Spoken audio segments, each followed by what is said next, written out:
Buonasera a tutti amici di Angolo Nerazzurro, bentornati sul canale.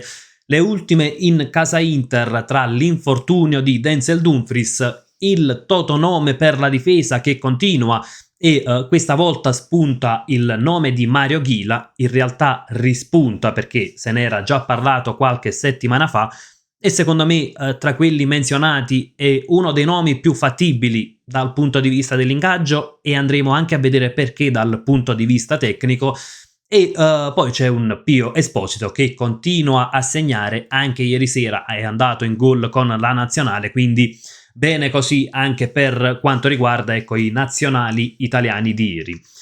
Naturalmente prima di iniziare, come al solito, vi ricordo quei pochi semplicissimi click che supportano tantissimo il canale, come il like al video, l'iscrizione ed eventualmente anche la campanella delle notifiche attiva per non perdere poi i contenuti futuri. Iniziamo dall'infortunio di Dumfries. Il calciatore ha lasciato il ritiro dell'Olanda, tornerà domani a Milano e sarà da valutare la gravità dell'infortunio. Ricordiamo poi tra una settimana, tra 9 giorni precisamente, c'è il derby e quindi naturalmente potrebbe preoccupare una sua eventuale assenza. C'è da dire però che in questo momento l'infortunio di Dumfries non è un infortunio ritenuto ancora grave, ci sarà bisogno degli esami strumentali, ci sarà bisogno di ulteriori controlli, però si vocifera che si tratta soltanto di un trauma contusivo alla caviglia, quindi un infortunio che può essere smaltito nel giro di qualche giorno, infortunio che non lo ha reso disponibile né per la prima partita dell'Olanda né tantomeno per la seconda, quindi ecco il motivo per il quale il calciatore torna a Milano, però insomma potrebbe essere anche un infortunio per così dire di poco conto, con Dumfries quindi disponibile per il derby. È quello che ci auguriamo naturalmente, però per ulteriori sviluppi, ulteriori aggiornamenti bisognerà attendere comunque il rientro a Milano e come detto prima gli esami strumentali. Arriviamo invece a quello che continua ad essere un po' il totonome per la difesa dell'Inter. Ecco, ieri avevamo parlato di Upamecano e Ordóñez, in realtà due nomi che non convincono pienamente. Come avevamo detto, per Upamecano ci sarebbe comunque da capire la richiesta di ingaggio e la richiesta sarebbe probabilmente molto alta. Ordóñez è un profilo invece che tecnicamente non sarebbe ancora quello pronto per l'Inter, quindi non sarebbe un profilo titolare, sarebbe più quel tipo di calciatore futuribile. Mario Ghila invece, che è stato oggi accostato all'Inter, potrebbe essere un profilo decisamente più da Inter anche per essere titolare. Partiamo innanzitutto dall'aspetto economico. Bisognerebbe trovare l'accordo con Lotito, il che non è semplicissimo. Secondo il Messaggero l'Inter sarebbe pronta ad offrire 20 milioni, Lotito ne chiede molti di più, anche perché c'è un 50% sulla rivendita che spetta al Real Madrid. C'è comunque da valutare un altro aspetto: il calciatore in scadenza 2027 non è intenzionato a rinnovare e quindi bisognerà capire le mosse future della Lazio. È vero che Lotito è un tipo di presidente che non si fa troppi scrupoli se dovesse perdere anche il calciatore a zero, però ad oggi la Lazio ha avuto diversi problemi dal punto di vista del mercato, tanto è vero che ha avuto il blocco del mercato e quindi potrebbe anche valutare la cessione. Magari non a 20 milioni, potrebbe cercare di raccimolare qualche milione in più, magari a 30-35, non credo che possa chiedere 50 milioni per un calciatore in scadenza tra un anno e mezzo, anche se poi con la Lazio mai dire mai. Dal punto di vista dell'ingaggio invece sarebbe un profilo pienamente nei parametri dell'Inter, perché oggi guadagna 1,3 milioni con la Lazio e quindi potrebbe tranquillamente rappresentare quel tipo di calciatore che potrebbe essere adatto all'Inter. Dal punto di vista tecnico, perché dico che sarebbe il calciatore forse quasi ideale per la difesa dell'Inter. Andiamo a prendere anche le sue statistiche e come vediamo, naturalmente queste sono le statistiche col percentile. Ricordiamo, essere per esempio all'80° percentile significa che su 100 difensori quella determinata statistica la fa meglio di 80 pari ruolo. E notiamo innanzitutto che ha tanta qualità per quanto riguarda la tecnica, ecco, se andiamo a vedere i passaggi completati è all'82esimo percentile, passaggi progressivi all'80esimo percentile, segno comunque di un calciatore che è decisamente bravo, ecco, da questo punto di vista. Quindi possiamo dire che innanzitutto per una squadra che costruisce dal basso è già un punto a suo favore.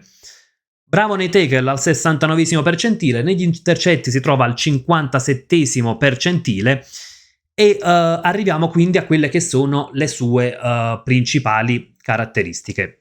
È un calciatore, come detto, bravo con i piedi, bravo nelle letture difensive e nella scelta del tempo di intervento e, cosa particolare, è molto veloce, quindi è adatto ad una squadra che costruisce dal basso, è adatto ad una linea difensiva alta, perché la sua rapidità gli permette poi di andare a coprire la profondità, cosa che l'Inter ha un po' sofferto, sia con Acerbi che con De Vrij, tanto è vero che poi è stato adattato Bissek per cercare di sopperire un po' a questo problema.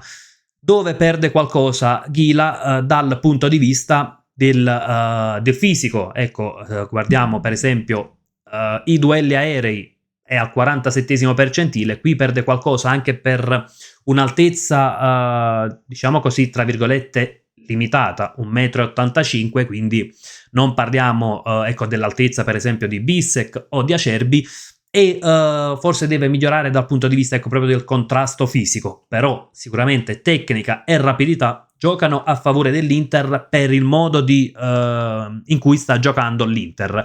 È un profilo giovane, è un classe 2000, quindi sicuramente sarebbe un investimento, uno di quegli investimenti anche futuribili, quindi oggi garantisce rendimento ma a margine di crescita.